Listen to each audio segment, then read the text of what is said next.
Denmark is a country that shines on the world's happiness rankings. The World Happiness Report is a publication that contains articles and rankings of national happiness, based on respondent ratings of their own lives, which the report also correlates with various life factors.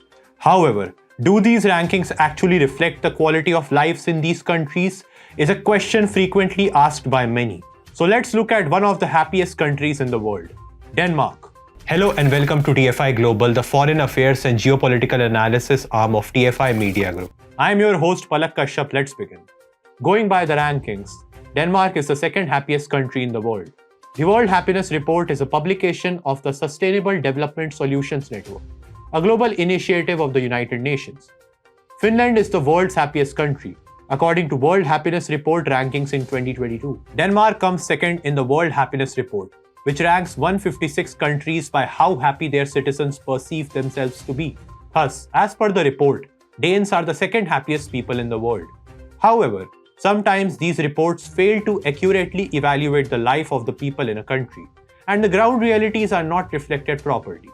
This seems to be particularly true in the case of Denmark. A report in this regard has proved to be a shocker for the country, which otherwise shines bright in the happiness ranking. According to recent statistics, 4 Danish children try to commit suicide every day.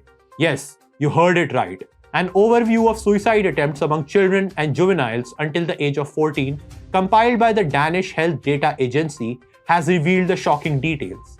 The report reveals that suicide attempts in the said age group have become more frequent. In 2020, boys in the age group attempted suicide 111 times.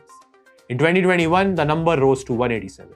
In 2020, girls attempted suicide 724 times. Last year, the number rose to 1,267.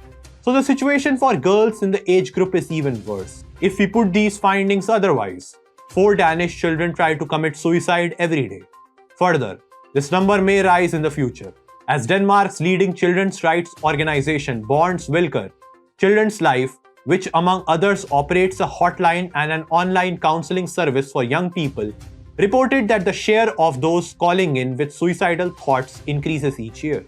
Another important finding of the report is that mental issues that previously plagued adolescents in the 14 to 16 age bracket now have moved down to 10 to 12-year-olds. According to the organization's leader, Rasmus Hjeldahl, there is also an increase in the number of children with diagnosis. And for them, even going to school can be a big challenge unless they are adequately taken care of. Dissatisfaction at school, feeling like an outsider, and conflicts with friends and family can be the main underlying issues for such mental health problems, as cited by Christian Lund of the psychological help organization Headspace. Apart from it, loneliness, bullying, etc. can also take a toll on children's mental health. Further, Denmark and Sweden have witnessed a surge in riots in recent years. Anti-immigration laws have hardened, and attitudes towards migrants from Middle East and Africa have often caused chaos.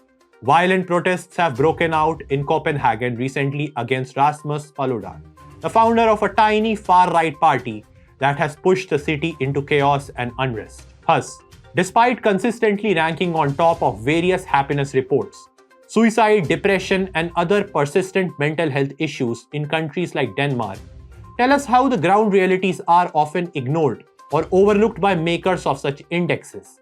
These issues are sure to tarnish the image of these otherwise happy countries, and it also raises doubts on the credibility of such happiness reports.